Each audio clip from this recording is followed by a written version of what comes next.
그리스도를 믿는 역사가 일어났습니다. 그때 그의 아내 베단도 회심하였습니다. 그녀는 이렇게 간증을 했습니다. 저는 2년 동안 마틴의 설교를 들으면서 비로소 복음이 무엇인지를 진정으로 이해하게 되었습니다. 저는 그저 술주정뱅이나 몸 파는 여자들이나 회심해야 한다고 생각했었습니다. 그리스도를 확실하게 고백한 사람들만 교회 회원으로 남아 있을 수 있었습니다. 그리스도를 헛되이 고백한 사람들은 교적에서 삭제되었습니다.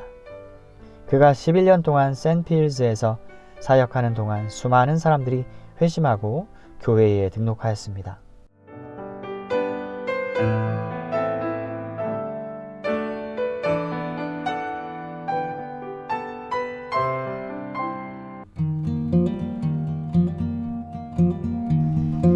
영향력이 주변으로 퍼지다.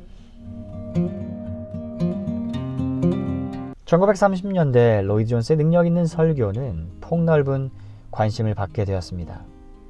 웨일즈 주변에서 집회 초청을 받은 그는 수많은 사람들에게 설교를 하였습니다. 한 해에 샌필즈 밖에서만 무려 55개의 집회에서 설교를 하였습니다.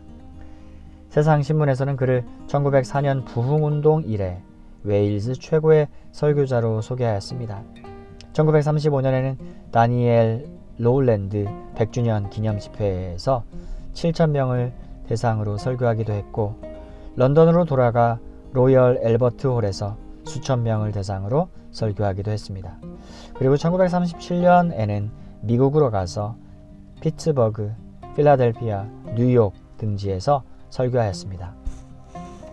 로이드 존스에게 큰 감명을 받은 런던 웨스트민스터 채플의 저명한 사역자 캠벨 몰간은 1938년에 웨스트민스터 채플에서 같이 사역하자고 로이드 존스에게 제안했습니다. 그는 처음에는 이를 사양하였습니다.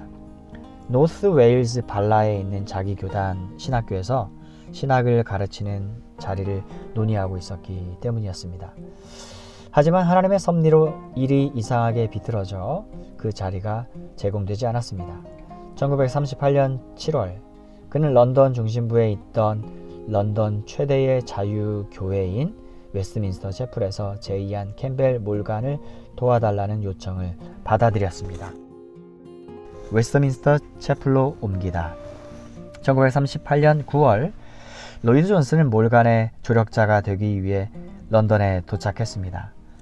당시 마틴은 이 일이 단 6개월간일 것이라 생각을 했습니다. 하지만 진행되고 있던 웨일즈의 다른 신학교 교장 청빈 건이 무산되었습니다.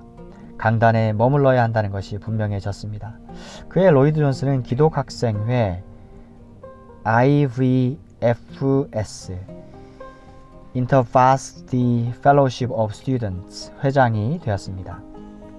결국 그는 몰간과 함께 사역하는 동사 목사가 되었고 1943년에는 은퇴한 몰간 목사 후임으로 웨스트민스터 채플을 섬기게 되었습니다. 그 후 25년간 그는 강단을 지켰고 그동안 웨스트민스터 채플은 복음의 빛을 비추어 수없이 많은 사람들을 변화시키는 위대한 복음 사역의 등불이 되었습니다. 제2차 세계대전이 끝났을 때 웨스트민스터 채플의 교인 대부분은 안전을 찾아 교회로 이사했습니다. 전쟁 전에 비해 교인 수가 상당히 줄어들었습니다. 성경을 설교하는 것 외에 다른 전략을 사용하지 않고도 교회가 살아남을 수 있을지에 대한 의문이 강력하게 제기되었습니다. 교회 내 일부 사람들은 성가대를 만들고 저녁 오르간 연주회를 하여 출석자 수를 늘리기 원했습니다.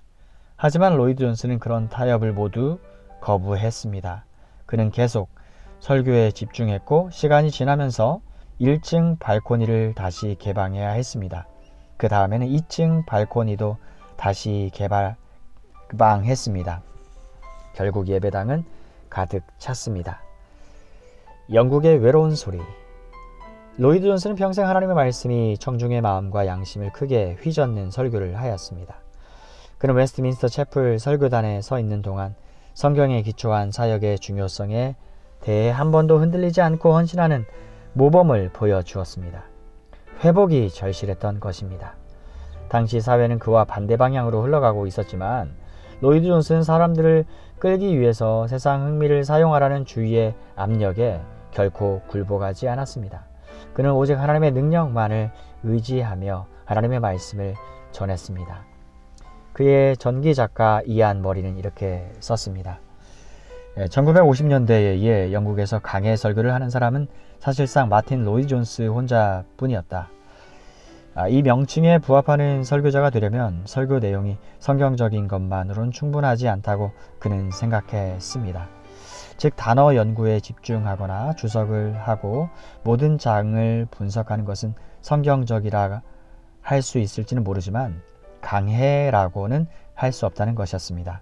강해한다는 것은 단순히 어떤 절이나 억구의 문법적으로 정확한 뜻을 제시하는 것이 아니라 그 말씀이 전달고자 하는 원리나 교리를 밝혀주는 것입니다.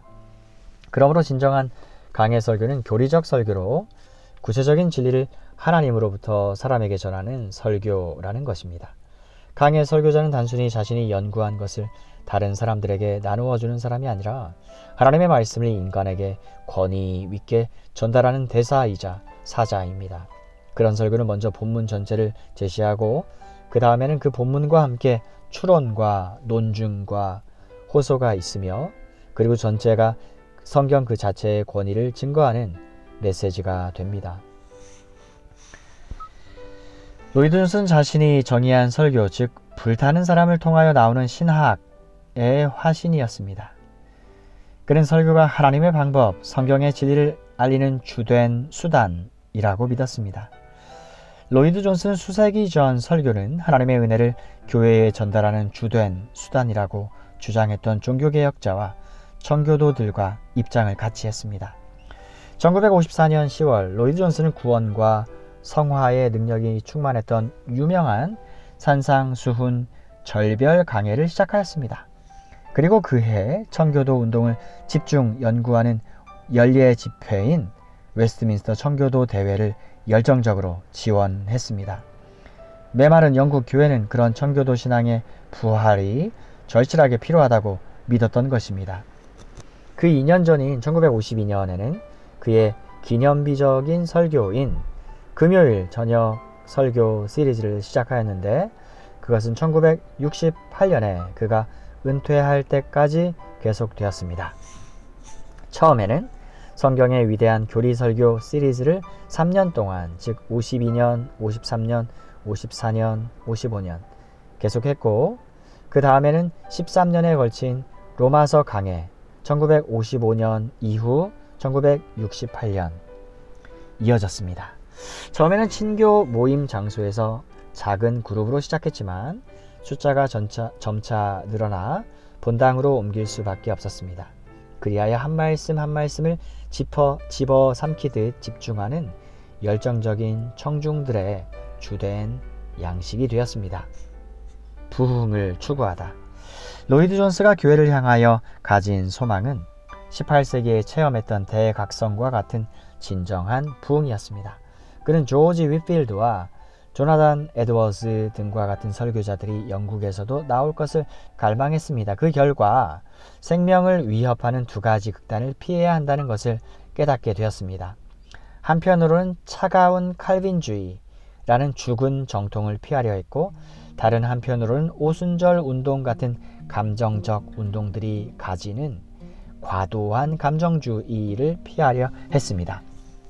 로이드 존스가 바랐던 것은 체험적 개혁주의 운동이었습니다.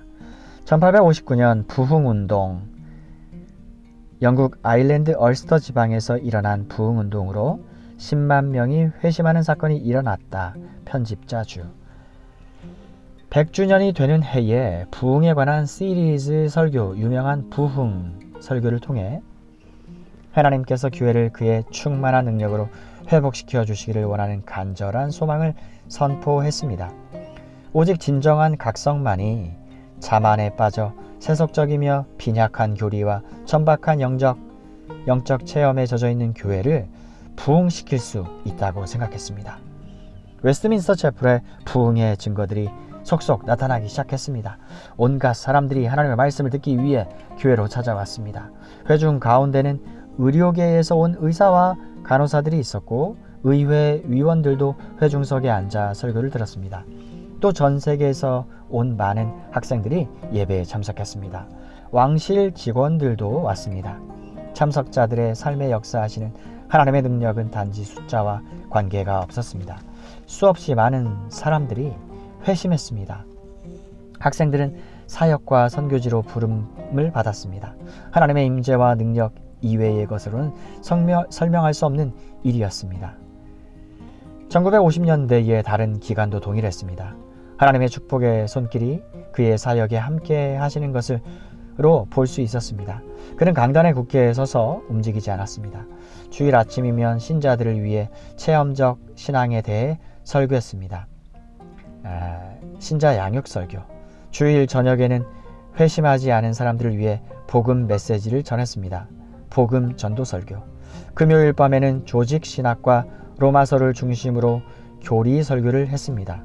교리 설교. 그리고 웨스트민스터 채플 밖에서는 목회자들을 위한 목회자로서 수많은 사역자 집회와 모임을 이끌었습니다. 이외에도 그는 청교도 고전들을 비롯하여 개혁주의 저작들을 출판하는 배너 오브 트루스 트러스트 진리의 깃발 출판사를 세우는 일을 도왔습니다. 1960년대에는 로이드 존스 박사의 사역에서 가장 힘든 기간이었습니다. 그는 몇 가지 큰 어려움을 겪었는데 그 중에는 자신과 많은 것을 같이 한 사람들도 포함되어 있었습니다. 그는 영국의 영적 상태가 더 나빠지는 것을 두려워하여 이전에 생각했던 것보다 더 많은 관심을 기울일 것을 요구했습니다. 하지만 1950년대에 교회 회복에 같이했던 사람들 다수가 개혁주의 진리가 너무 배타적이라는 생각에 빠져들고 있었습니다. 그는 에큐메니컬 사상이 교회의 일치운동, 영국 전역을 맹공격하고 있음을 알았습니다. 1960년대에는 기존의 교파들을 진보적으로 변혁하자는 책과 논문, 강의, 집회가 넘쳐났습니다. 로이드 존스 같은 많은 복음주의자들은 다양한 교파에 소속되어 사역을 하고 있었습니다. 하지만 이런 교파들이 자유주의를 따르는 목회자들을 받아들이므로 이제는 그들의 정통신앙 고백들을 더 이상 받아들일 수 없게 되었습니다. 당시 영국의 에큐메니컬 운동은 모든 교파들이 타협하여 1980년까지 하나의 교회가 될 것을 촉구했습니다. 그래서 이 운동은 복음주의자들로 하여금 올바른 방향이 무엇인지를 주의 깊게 생각하게 만들었습니다. 진정한 에큐메니컬 운동. 로이드 존스가 보기에 정말 중요한 문제는 누가 그리스도인인지에 대한 올바른 정의와 죄사함을 얻는 방법, 그리고 교회가 무엇인지를 바르게 이해하는 것이었습니다. 제임스 패커와 존 스토트를 포함한 일부 복음주의 지도자들은 교단에 남아 복음주의의 목소리를 내면서 영향력을 행사하기를 원했고, 또 다른 복음주의 사역자들은 교단을 떠나 독립교회를 세우기도 했습니다. 런던에 있는 캐시스 복음교회 목회자였던 필립 입슨은 이런 말을 했습니다. 로이드 존스는 교리적으로 혼합된 교단에 소속되어 있는 복음주의자들이 다른 교단의 복음주의자들이나 복음주의 선교단체와 함께 하는 것은 기쁘게 생각했지만 교회로서 함께하는 것은 별로 관심을 가지지 않는 것을 모순이라고 생각했습니다. 로이드 존스는 자유주의 에큐메니컬 운동에 대항하여 복음주의 교단과 교회들이 느슨한 형태로 연합하는 일에 큰 관심을 보였습니다. 로이드 존스는 에큐메니컬 운동이 교회의 생명 자체를 위협한다고 생각했습니다. 이 주제는 1962년 여름 웰린에서 열린 웨스트민스터 친교회에서 그가 2번에 걸쳐 강의한 내용이었습니다. 그는 요한복음 17장과 에베소서 4장을 강의하면서 그리스도인이 된다는 것의 정의와 왜 이것이 그리스도인의 연합에 대한 이해에 선행해야 하는지를 보여주었습니다. 그는 그리스도인이라는 말에는 전통적 신앙과 개인적 체험이 있어야 한다고 지적했습니다. 진정한 그리스도인은 자신의 죄를 고백하고 회개하며 그리스도를 유일한 소망으로 받아들임으로써 이제 거듭남을 통해 새로운 생명을 가진 사람입니다. 이 강의는 1962년 12월 영국 IVP에서 그리스도인 연합의 기초 The Basis of Christian Unity라는 제목으로 출판되었습니다. 그러자 많은 에큐메니컬 운동가들이 로이드 존스를 비판했습니다. 영국의 주요 대학교들과 저명한 강단들에서 로이드 존스를 공개적으로 공격했습니다. 그러나 이런 비판으로는 영국의 복음주의 입장을 바로 잡으려는 로이드 존스의 노력을 저지할 수 없었습니다. 에큐메니컬 운동은 교리적으로 적절하게 다루어져야 할 심각한 문제를 제기했습니다. 로이드 존스는 이 위기가 진정한 연합의 의미에 대해 이야기할 수 있는 둘도 없는 기회라고 생각했습니다. 그는 더 넓은 성공과 영향력을 위해 많은 복음주의자들이 교리적 헌신에 약해지는 것을 안타까워했습니다. 사실 그는 일찍이 1950년대에 빌리 그레이엄이 취한 이런 태도를 목격한 적이 있었습니다. 빌리 그레이엄은 1954년 헤링게이 에리나 전도 대회를 통해 영국에 널리 알려졌었습니다. 1963년 빌리 그레이엄은 로이드 존스에게 유럽에서 개최되는 세계 복음 전도 대회 World Congress on Evangelism 대회장을 맡아달라고 요청했습니다. 1963년 7월 웨스트민스터 채플 부속실에서 열린 회의에서 로이드 존스는 빌리 그레이엄에게 만일 전도대회를 위한 일반 후원을 중단하고 자유주의와 가톨릭과 함께하는 일을 포기하며 설교 마지막 부분의 결신 초청을 포기하면 다가오는 세계복음 전도대회 의장을 흔쾌히 맡겠다고 말했습니다. 하지만 빌리 그레이엄은 이런 조건을 들어줄 수가 없었습니다. 대신 이해와 대화를 위해 새로운 날에 만날 것을 요구하였습니다. 하지만 빌리 그레이엄은 유럽의 에큐메니컬 운동을 이끄는 사람들과 함께 그의 사역을 계속하려고 힘썼고 로이드 존스는 이것을 용납할 수 없었기 때문에 빌리 그레이엄의 요청을 거부하였습니다. 1965년 말에 이르자 선이 분명하게 그어졌습니다. 로이드 존스는 미국의 필립 휴즈에게 우리는 내년에 진정한 위기를 맞게 될 것을 확신합니다.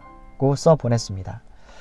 로이드 존스는 복음주의자들이 새로운 가시적 집단을 결성할 것을 요구하면서 만일 에큐메니컬 운동에 속해 있는 사람들이 협조하지 않으면 분리할 것을 제안했습니다. 본질적으로 이것은 연합을 단순히 영적인 것과는 다른 어떤 것이 되게 하였습니다. 로이드 존스는 항구적으로 협력하는 길은 교회와 목회자들이 기독교 신앙의 핵심적인 교리에 있어서 성경의 권위에 다같이 전심으로 굴복하는 것이라 생각했습니다. 1966년 10월에는 이 논쟁이 공식적으로 드러났습니다. 로이드 존스는 전국 복음주의 협회 제2차 대회에서 공적인 반대에 부딪혔고 이로 인해 복음주의는 분열되었습니다. 그는 강연에서 정통신앙을 고수하는 복음주의 교회들의 연합체를 결성함으로써 폭넓게 연합할 것을 요청하였습니다. 그가 원한 것은 복음주의 교회들의 연합 내지는 협회였습니다. 런던의 올 소울스 교회 목사인 존 스토트가 그 대회의 의장이었는데 그는 새로운 협회를 만들자는 이 호소를 거부하였습니다. 그는 목회자들이 그가 속한 성공회를 포함하여 그들 교단을 떠날 것을 두려워했습니다. 이로 인해 분리가 불가피하게 되었습니다. 결국 이런저런 이유들 때문에 청교도 대회는 취소되었고 대신에 하나님의 말씀에 철저히 충성하는 사역자들을 위해 웨스트민스터 대회, 웨스트민스터 컨퍼런스가 새롭게 창설되었습니다. 웨스트민스터 채플에서 은퇴하다. 1968년 로이드 존스는 대장암으로 갑작스럽게 웨스트민스터 채플의 설교 사역을 중단하게 되었습니다. 3월 1일 로이드 존스는 이 교회에서 마지막 설교를 하였습니다. 그리고 다음 목요일 성공적으로 수술을 마쳤습니다. 하지만 그는 교회로 다시 돌아가지 않고 어떤 환송식도 없이 물러났습니다. 그러고는 저술 사역과 순회 설교를 하기 시작했는데 이를 통해 그의 영향력이 더욱 넓어지게 되었습니다. 그는 대부분의 시간을 출판을 위해 설교 원고를 편집하는 데 사용했습니다. 그중 대표적인 것이 금요일 저녁 설교 시리즈인 로마서 강해였습니다. 그는 인쇄된 지면을 통해 새로운 세대의 설교자와 신자를 만들어냈습니다. 물론 가끔씩은 영국 텔레비전과 라디오에 출연하기도 했습니다. 몇 년이 지나자 그는 영국 전역과 세계로부터 설교 초청을 받게 되었습니다. 그는 젊은 사역자들을 격려하기 위해 가능한 한 이런 초청에 응했습니다. 대표적인 여행이 미국 필라델피아에 있는 웨스트민스터 신학교 강의로 거기서 16회에 걸쳐 설교에 대해 강의했고 그 내용이 그의 고전적인 책 설교와 설교자가 되었습니다. 그는 이 책의 메시지를 통하여 강해 설교를 하는 수많은 설교자들에게 영향을 주었습니다. 끝까지 충성하다.